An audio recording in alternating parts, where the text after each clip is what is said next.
onset of the COVID-19 pandemic has drastically changed the way we live. From washing our hands for 20 seconds, social distancing and wearing masks, a lot has changed and it's sometimes uncomfortable. But that's your reality. Mine is much worse. The pandemic for me and other women and girls with disabilities means more than just the average humiliation, abuse and stigma. According to a study, women and girls with disabilities have a 40% greater chance of abuse than women without disabilities, with emerging data and reports since the outbreak of COVID-19 showing that all types of violence and abuse against women and girls has intensified.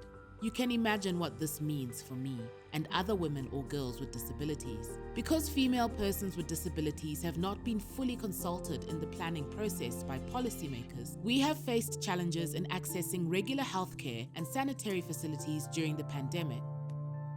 These challenges to access, more often than not, lead to humiliation, negative stereotypes and discrimination, which in turn lead to other psychological issues such as depression, anxiety, alcohol or drug abuse, eating disorders, sleeping disorders, and stress-related symptoms.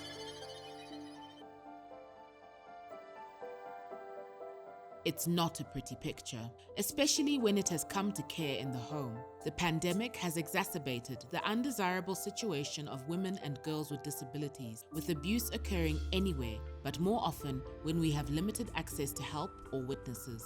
Abuse has ranged from physical abuse such as hitting, slapping or restraining, sexual abuse, verbal abuse such as name-calling and cursing, emotional abuse in the form of isolation from friends and family or humiliation and being ignored. It even extends to financial exploitation, with caregivers or family controlling our money.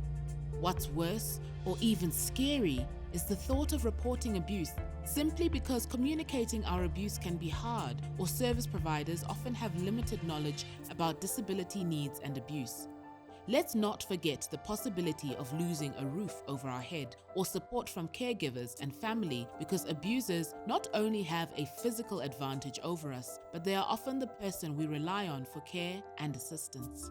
But all of this can change if we all play our part as a society by raising awareness on gender-sensitive bias against women and girls with disabilities. Awareness will help policymakers create policies that prevent resources and efforts from being diverted from women and girls with disabilities in response to immediate COVID-19 relief, but instead make those resources include women and girls with disabilities. Awareness will also make communities and households be alert to signs of abuse or lack of infrastructure that can help us live an independent and dignified life within society, whilst allowing us access to services and devices that facilitate our participation in the community on an equal basis with others during the pandemic and beyond.